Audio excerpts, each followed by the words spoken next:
அஸ்ஸலாமு அலைக்கும். தந்தூரி சிக்கன் தான் பார்க்க போகிறோம். சிக்கன் 65 சாப்பிட்டு போர் அடித்தவங்களுக்கு தந்தூரி சிக்கன் மாதிரி செஞ்சு கொடுங்க.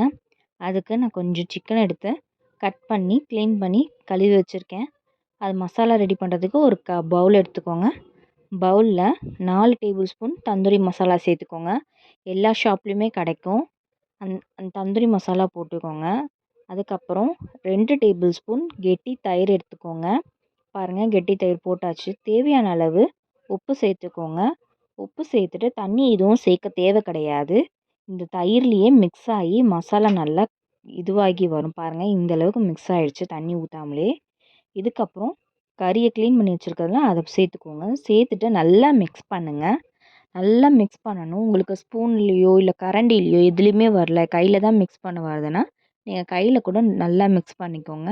ஆக மொத்தம் கறியில் நல்லா மசாலா இறங்கணும். பாருங்கள், இந்தளவுக்கு மிக்ஸ் பண்ணதுக்கப்புறம் இப்படி தான் இருக்கும். பாருங்கள் எந்த அளவுக்கு இருக்குதுன்னு. உங்களுக்கு தேவைப்பட்டால் ஃபுட் கலர் சேர்த்துக்கலாம், ஆப்ஷன். சேர்த்துக்கிட்டு இந்த அளவுக்கு பாருங்கள், மசாலா ஒரு 2 மணி நேரம் ஊறணும். ஊறினதுக்கப்புறம் இப்படி தான் இருக்கும். அதுக்கப்புறம் அடுப்பில் பேன் வச்சுக்கோங்க. பேன் நல்லா சூடாகணும். பேன் சூடானால் தான் நம்மளுக்கு கறி ஒட்டாமல் வரும். பேன் சூடானதுக்கப்புறம் உங்களுக்கு கறி பொரிக்க எவ்வளோ தேவையோ எண்ணெய் அந்த அளவுக்கு சேர்த்துக்கோங்க. நான் ஒரு 4 டேபிள் ஸ்பூன் சேர்த்துருக்கேன். சேர்த்ததுக்கப்புறம் 1 பை 1 கறியை வைங்க. வச்சுட்டு பாருங்கள், வச்சோடனே நல்லா சூடாக இருக்க எண்ணெயில் வச்சோடனே எப்படி பொரியுது பாருங்கள். இப்போ எல்லாத்தையும் ஒட்டுக்கா போட்டு வச்சாச்சு. பாருங்கள், இது எல்லாமே நல்லா வேகணும். கறி நல்லா வெந்தால் தான் மசாலா நல்லா சாராக இருக்கும். பாருங்கள், இந்த அளவுக்கு வெந்து வரணும். பாருங்கள், இந்த அளவுக்கு வெந்துருச்சு நல்லா. இப்போ சலசலப்புலாம் அடங்கிடுச்சு.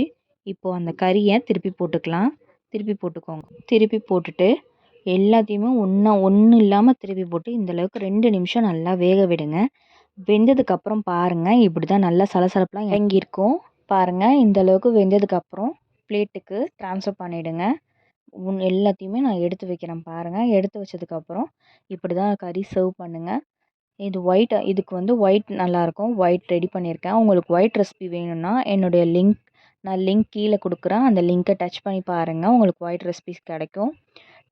ட்ரை பண்ணி பாருங்கள். பசங்களுக்கு என்ஜாய் பண்ணி சாப்பிடுவாங்க பசங்க. சப்ஸ்கிரைப் பண்ணாங்க, சப்ஸ்கிரைப் பண்ணுங்கள். Tata, bye bye.